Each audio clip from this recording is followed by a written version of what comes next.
नमस्कार साथियों, मैं S N. Chaudhary, business coach, motivational speaker. आज मैं ऐसे टॉपिक पर बात करूंगा जिसे आप अपने जीवन में अमल कर लिए तो मुझे विश्वास है कि आपको जीवन में कभी दुख महसूस नहीं होगा। तो चलिए बात करते हैं। क्या आप जानते हैं मनुष्य दुखी क्यों होता है, दूसरा खुश क्यों होता है? एक मनुष्य सुखी और समृद्ध क्यों होता है, दूसरा गरीब और दुखी क्यों होता है? एक मनुष्य भयभीत और तनावग्रस्त क्यों होता है, दूसरा आस्थावान तथा आत्मविश्वासी क्यों होता है? एक मनुष्य के पास सुंदर आलीशान बंगला क्यों होता है, दूसरा झोपड़ी में क्यों रहता है? एक मनुष्य बहुत सफल और दूसरा बुरी तरह असफल क्यों होता है? एक मनुष्य अपने काम या पेशे में जीनियस और दूसरा जीवन भर परिश्रम करने के बावजूद कुछ प्राप्त क्यों नहीं कर पाता? एक मनुष्य स्वस्थ और दूसरा अस्वस्थ क्यों रहता है? एक मनुष्य का वैवाहिक जीवन सुखमय और दूसरे का दुखी और कुंठित क्यों होता है? क्या आप इन सभी प्रश्नों का उत्तर जानते हैं? इन सभी प्रश्नों का उत्तर जानने के लिए ऑडियो के अंत तक बना रहें। आपको सभी प्रश्नों का उत्तर मिल जाएगा। तो आगे बात करते हैं, आखिर ऐसा क्यों होता है? तो मैं बताना चाहता हूं कि सारी घटनाओं का मुख्य कारण है मनुष्य की सोच या मस्तिष्क।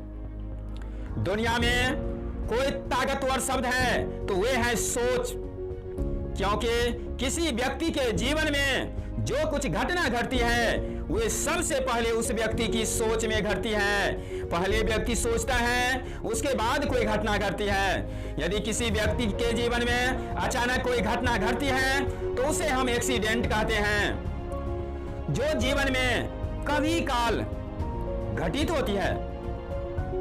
क्या आप जानते हैं कि ताजमहल सबसे पहले कहां बना?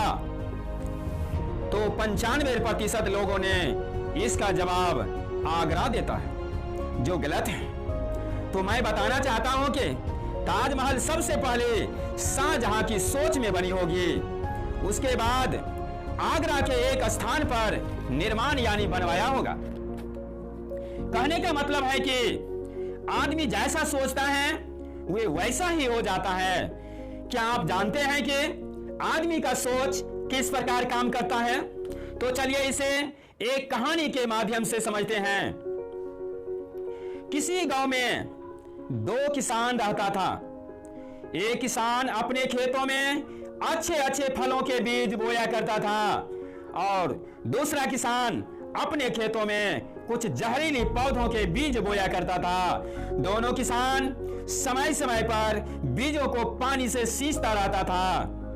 जब दोनों प्रकार के पौधों में फल लगा तो जो किसान अपने खेतों में अच्छे अच्छे फलों के बीज बोया करता था, उस किसान को उसका खेत अच्छे अच्छे फल देता था, और जो किसान अपने खेतों में जहरीली पौधों के बीज बोया करता था उसे उसका खेत जहरीली फल देता था। इसमें खेत का क्या दोष है?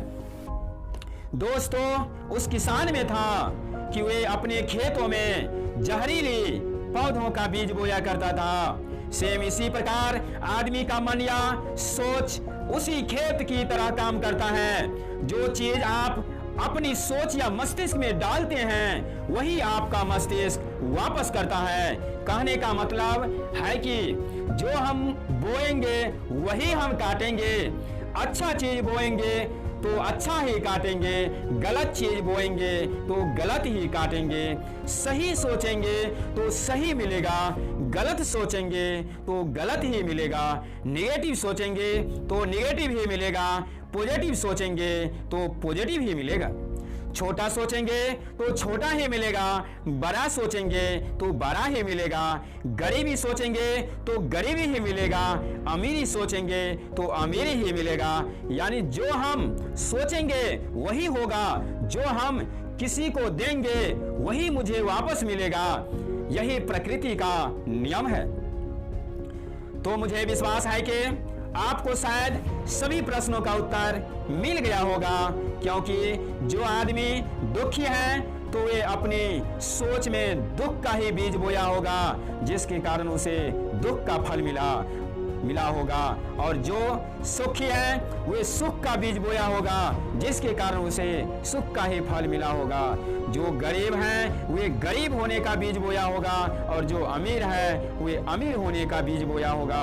आदमी सब बराबर ही होता है, लेकिन दोनों में जो महत्वपूर्ण अंतर होता है वे होता है सोच का। जो जैसा सोचता है वे वैसा ही हो जाता है। इसे हम एक कविता के माध्यम से भी समझते हैं। धरती को क्या बीज से नाता, धरती को क्या बीज से नाता, जैसा बीज को बोया जाता, उसी स्वभाव गुण धर्म को लेकर कड़वा मीठा फल बन जाता।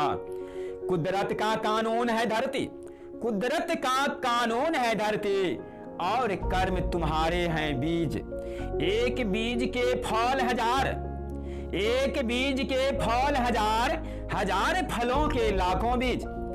कहे नंद नहीं कोई जगत में, कहे नंद नहीं कोई जगत में, नरक स्वर्ग को देने वाला। नरक स्वर्ग हम स्वयं रचते हैं, नरक स्वर्ग हम स्वयं रचते हैं। पल पल जैसा बीज को डाला, आहार व्यवहार विचार से, आहार व्यवहार विचार से, हर पल बीज जो बोए, पल पल फल बनता गया, पल पल फल बनता गया, अचानक कुछ ना होए। कहे नंद जागे रहो, कहे नंद जागे रहो, सचेत रहो हर पल, इस पल बोया बीज ही फल लाएगा कल। राम नाम में तैरे ना पत्थर, राम नाम में तैरे ना पत्थर, घी ना नीचे जाए, कुदरत के कानून में राम ना आए। हमारे डॉक्टर ना हमारे संत, सब बंधे कानून में, सबका एक ही अंत। कहने का अर्थ है कि जो जैसा करता है उसे वैसा ही मिलता है, जो जैसा सोचता है वह वैसा ही बन जाता है।